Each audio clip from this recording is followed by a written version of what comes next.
गांव में एक गरीब किसान, उसकी पत्नी और उसकी बेटी रहा करते थे। वो बहुत ही गरीब थे। इसी बात से उसकी पत्नी और उसकी बेटी चिड़चिड़े से रहने लगे।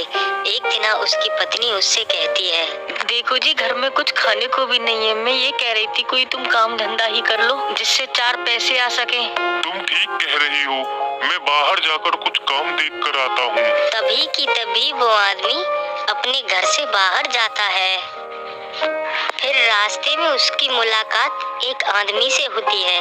क्या बात है भैया, तुम कुछ परेशान लग रहे हो और कहाँ जा रहे हो? अरे भाई, परेशानी की तो बात है। मेरे घर में कुछ खाने को भी नहीं है और कोई काम धंधा भी नहीं है। अरे तुम एक काम करो, जसवंत सेठ के यहाँ जाओ और उसे अपनी कहानी सुना देना। वो तुम्हें जरूर कुछ न कुछ दे देंगे। क्या सच में?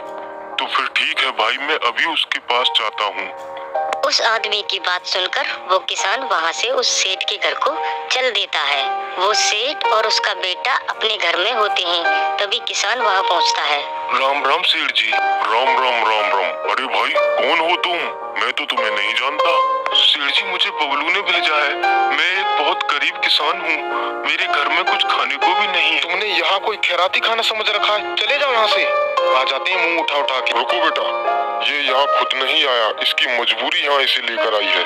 अरे पापा, मैं जानता हूँ ऐसे इंसानों को, पैसे के लिए कुछ भी कर सकते हैं। अच्छा भाई, तू ये बता, क्या परेशानी है तुझे और यहाँ किस लिए आया है? मैं क्या सहायता कर सकता हूँ तेरी? सेठ जी, अगर आप मेहरबानी करके मुझे कोई नौकरी दे दें तो मेरे परिवार का पेट पल जाएगा।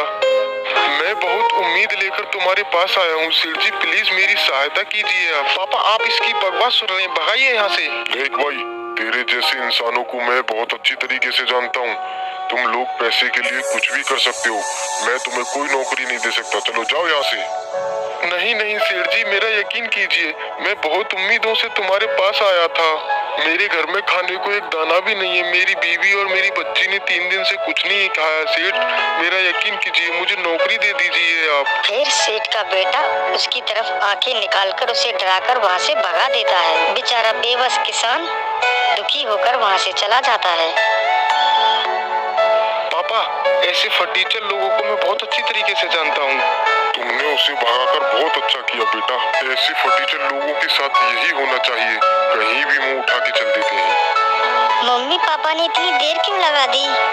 बेटा, तेरे पापा काम ढूंढने गए हैं, काम ढूंढ कर ही वापस आ जाएंगे। तुम चिंता मत करो, वो आते ही होंगे थोड़ी देर में। तभी किसान वहाँ आ जाता है। मम्मी, वो देखो, पापा आ गए। क्या हुआ जी, बड़ी देर लगा ली आपने?